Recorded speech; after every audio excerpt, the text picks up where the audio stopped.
приветствую создание зоны свободной торговли. И мы рассматриваем, конечно, это как проявление регионализации. Очень часто отмечают экономическую глобализацию, забывая противовесе этой тенденции, это экономическая регионализация.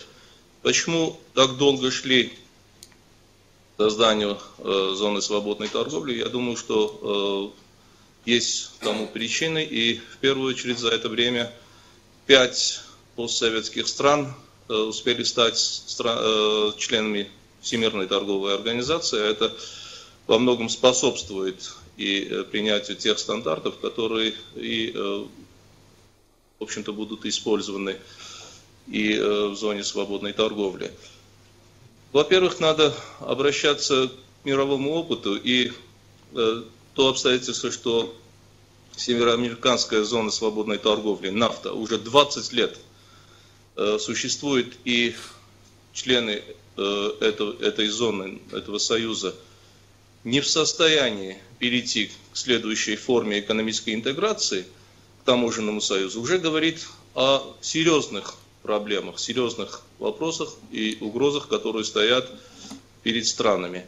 Так что надо быть реалистами и обязательно оценить реально свои возможности. Сложная региональная обстановка в постсоветском пространстве. Надо учитывать, что помимо СНГ образовались еще несколько других региональных группировок. Черноморское экономическое сотрудничество, ГУАМ, кстати, тоже никто не говорит об этом. И все перечисленные страны европейской части постсоветского пространства стремятся, конечно, в Евросоюз. И восточное сотрудничество, которое недавно было инициировано Польшей, где участвует 6 постсоветских стран, тоже как бы является путем, средством для присоединения к Евросоюзу. Не надо также забывать то, что то, к чему мы все стремимся, требует также единой валюты. Как идти к единой валюте? И я вспоминаю статьи президента Казахстана господина Назарбаева и в «Независимой газете», и в «Известиях» в 2009 году, где шла речь как раз о создании наднациональной валюты, противовес доллару США, а это является очень важной проблемой сегодня в мировой экономике. Все как бы находятся в зависимости от такой международной валюты, как доллар, но международная валюта вовсе не контролируется международными, так сказать, командными силами. Я хотел бы обратиться к тому, что все страны, которые подписали уже этот документ, также понимают, что предстоит командная игра. Командная игра, где создается реальная возможность реализовать не только свои национальные конкурентные преимущества, но и кооперативные преимущества. Что Армения получит из этого? Есть, конечно, и положительные стороны, и, на мой взгляд, некоторые негативные тоже. Ну, в первую очередь расширяется рынок для армянских предпринимателей, и узкий рынок, который как бы сковывал их на протяжении всех этих 20 лет, расширится, и создадутся условия более благоприятные для здоровой конкуренции и вытеснения монополий, конечно. В этом смысле тоже надо приветствовать создание свободной зоны. Также надо обратить внимание на то, что бюджетные поступления сократятся.